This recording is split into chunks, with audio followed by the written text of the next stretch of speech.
आदमी था जो हमेशा अपने संगठन में सक्रिय रहता था। अचानक उसने मिलना जुलना बंद कर दिया और संगठन से दूर हो गया।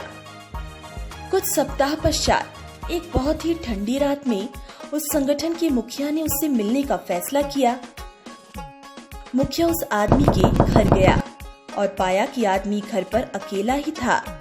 एक बोरसी में जलती हुई लकड़ियों की लौ के सामने बैठा आराम से आग ताप रहा था।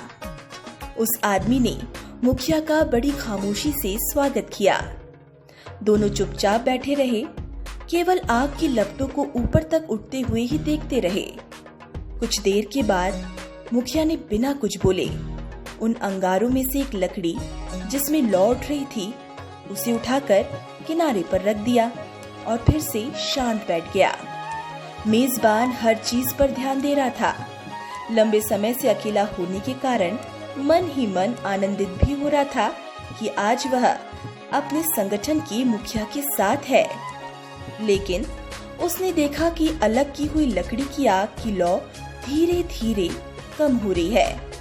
कुछ देर में आग बिल्कुल बुझ गई, उसमें कोई ताप नहीं बचा। उस लकड़ी से आग की चमक जल्द ही बाहर निकल गई। कुछ समय पूर्व जो उस लकड़ी में उज्जवल प्रकाश था और आग की तपन थी, वो अब एक काले और मृत टुकड़े से ज्यादा कुछ शेष न थी। इस बीच दोनों मित्रों ने एक दूसरे का बहुत ही संक्षिप्त अभिवादन किया, कम से कम शब्द बोले। जाने से पहले मुखिया ने अलग की हुई बेकार लकड़ी को उठाया और फिर से आग के बीच में रख दिया। वो लकड़ी फिर से सुलगकर लौ बनकर जलने लगी और चारों ओर रोशनी तथा ताप बिखेरने लगी।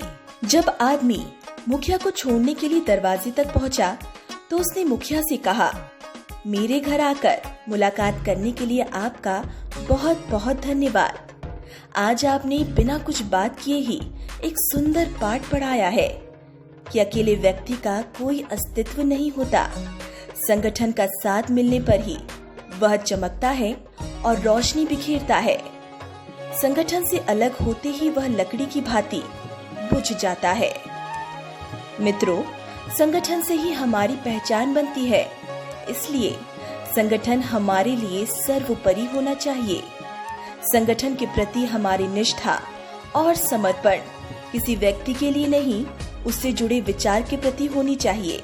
संगठन किसी भी प्रकार का हो सकता है, पारिवारिक, सामाजिक, व्यापारिक, शैक्षणिक संस्थान, औद्योगिक संस्थान, सांस्कृतिक इकाई, सेवा संस्थान आदि। संगठनों के बिना मानव जीवन अधूरा है। अंततः हर क्षेत्र में जहां भी रहे, संगठित रहे, सक्रिय रहे।